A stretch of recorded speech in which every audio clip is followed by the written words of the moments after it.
Hi there. I'm glad you're taking a few moments to watch this cabin talk. This is Joe Martin. I want to talk to you, follow up on what we talked about last week from our talk on how to share or how to giving friends Christ. And the question is, are you ready?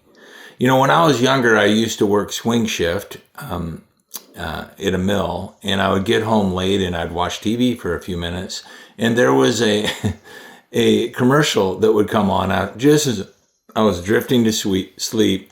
A fellow that was selling, his name was Tom Peterson. Some of you may remember him.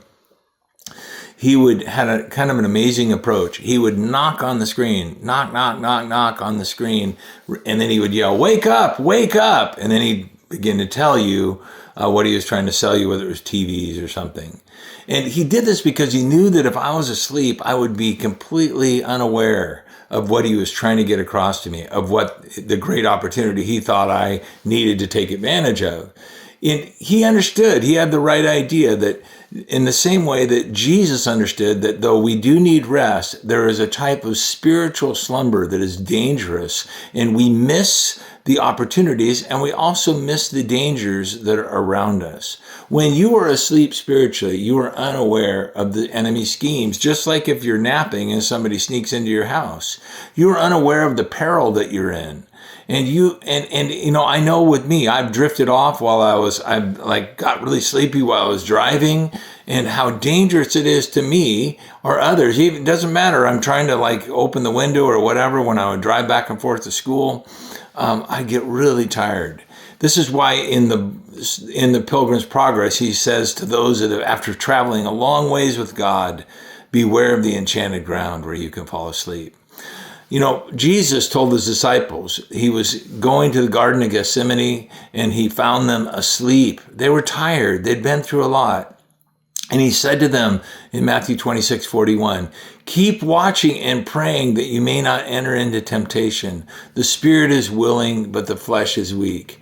When we fall asleep spiritually, we begin to miss opportunities. We begin to waste time in our life.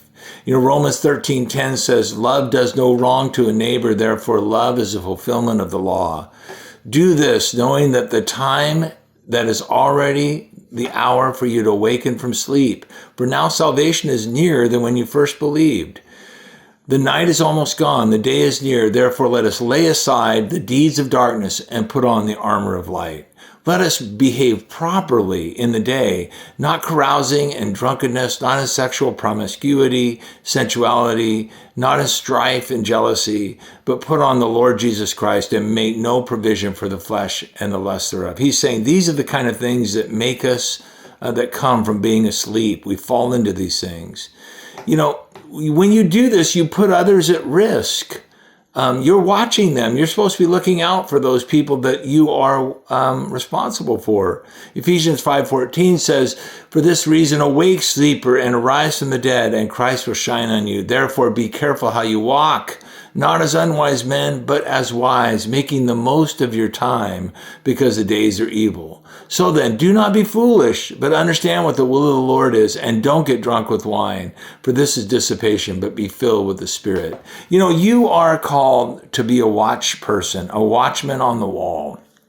Ezekiel talks about this theme in chapter 33, verse 6. "The watchman sees a sword coming and does not blow the trumpet. The people are not warned, and the sword comes and takes persons from them.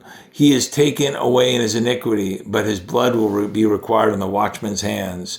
Now as for you, son of man, I have appointed you a watchman for the house of Israel, so that you will hear the message from my mouth, and give warning from me." And what the idea is this, that it's not always, this is just an analogy from the Old Testament. We're responsible to watch out for the people around us, watch our own souls. But if you're asleep, you can't do that. You are to be a watchman on the wall for the people around you. And when you're napping at your post, your family, your friends, the people that matter to you, your church, they're at risk. And this is why Jesus said, be careful to not go to sleep.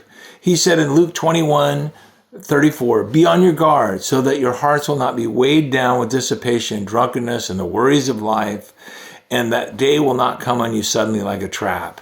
for it will come upon those who dwell on the face of the earth. But keep on the alert at all times, praying that you may have the strength to escape these things and are about to take place and to stand before the Son of Man.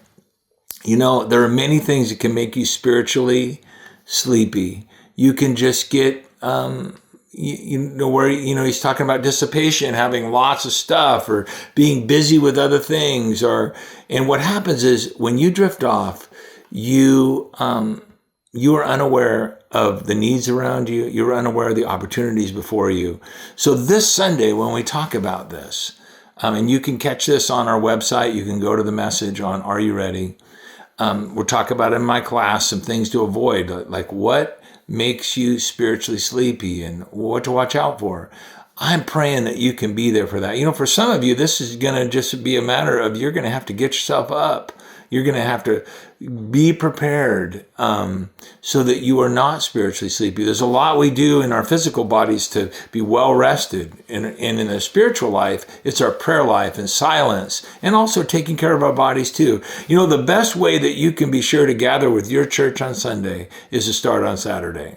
So I'm looking forward to seeing you. Thank you for watching this. Share it if you feel like it was encouraging or helpful for you.